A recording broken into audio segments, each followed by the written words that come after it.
Alors, ces recherches ont été effectuées dans le cadre d'une collaboration avec des hôpitaux de Nancy et de Strasbourg et une entreprise privée montréalaise, Cellcarta. À la base, nous, on fait plutôt de la biologie cellulaire fondamentale et on s'intéresse depuis de nombreuses années à la sécrétion des hormones, comment c'est régulé et comment une cellule est capable de stocker, transporter les hormones et les libérer dans la circulation sanguine.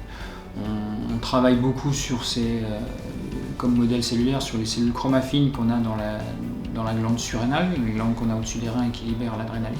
Fort de cette expérience de plusieurs dizaines d'années, on connaît beaucoup de mécanismes qui régulent ce processus. Est-ce qu'il y a des pathologies qui découlent d'un dérèglement de ce processus? Et effectivement, le phéochromocytome, par son hypersécrétion, c'était le candidat idéal pour se dire qu'il y a peut-être un problème de régulation de la sécrétion des hormones dans ces cellules-là. Alors un phéochromocytome, c'est ce qu'on appelle une tumeur neuroendocrine. C'est une tumeur qui se développe à partir de glandes qui sont capables de sécréter des hormones. Le phéochromocytome spécifiquement, c'est une tumeur qui se développe aux dépens des cellules qu'on appelle les cellules chromaffines et qu'on a dans la glande surrénale. Les tumeurs neuroendocrines, c'est vraiment un groupe très hétérogène. La majorité d'entre elles ont une perturbation de la sécrétion des hormones. Et cette perturbation, c'est souvent une hypersécrétion, c'est-à-dire qu'on sécrète plus d'hormones qu'on ne devrait. Et dans certains cas, c'est problématique, car une hypersécrétion d'adrénaline dans le sang, ça cause des problèmes, ça crée de l'hypertension assez sévère, ça augmente les risques d'accidents cardiovasculaires. Il y a des gens qui font des crises cardiaques parce qu'ils ont des phéochromocytomes.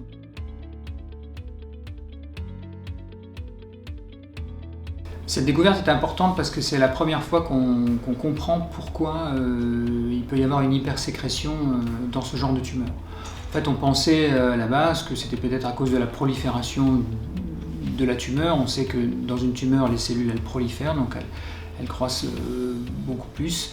Et on s'est dit, plus il y a de cellules, plus il y a de sécrétion. Mais en fait, nous, on montre que si on prend une cellule unique, pour un même type de stimulation, on a une sécrétion d'adrénaline beaucoup plus importante comparée à une cellule non tumorale. Donc c'est vraiment la première fois qu'on montre qu'il y a un défaut de ces processus de régulation de sécrétion des hormones dans les cellules cancéreuses. On peut voir plusieurs impacts sociétaux à cette étude. Pour moi, le premier impact sociétal, c'est simplement d'améliorer la connaissance. Je pense que c'est important de faire de la science purement fondamentale. Et aujourd'hui, on a résolu vraiment une question de biologie cellulaire. Même si c'est dans un processus pathologique, ça nous explique comment fonctionne la sécrétion dans une cellule neuroendocrine, ou en tout cas comment elle est perturbée dans une situation pathologique comme les tumeurs et le cancer.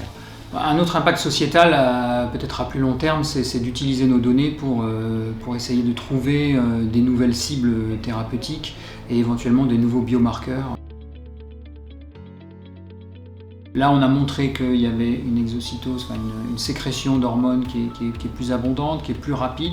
On a quelques candidats potentiels qui pourraient être responsables de ça parce qu'on a trouvé des protéines qui sont beaucoup plus exprimées dans ce type de tumeur. La prochaine étape, c'est vraiment de trouver quelles sont parmi ces protéines qui sont surexprimées, lesquelles sont vraiment responsables de cette hypersécrétion dans la tumeur.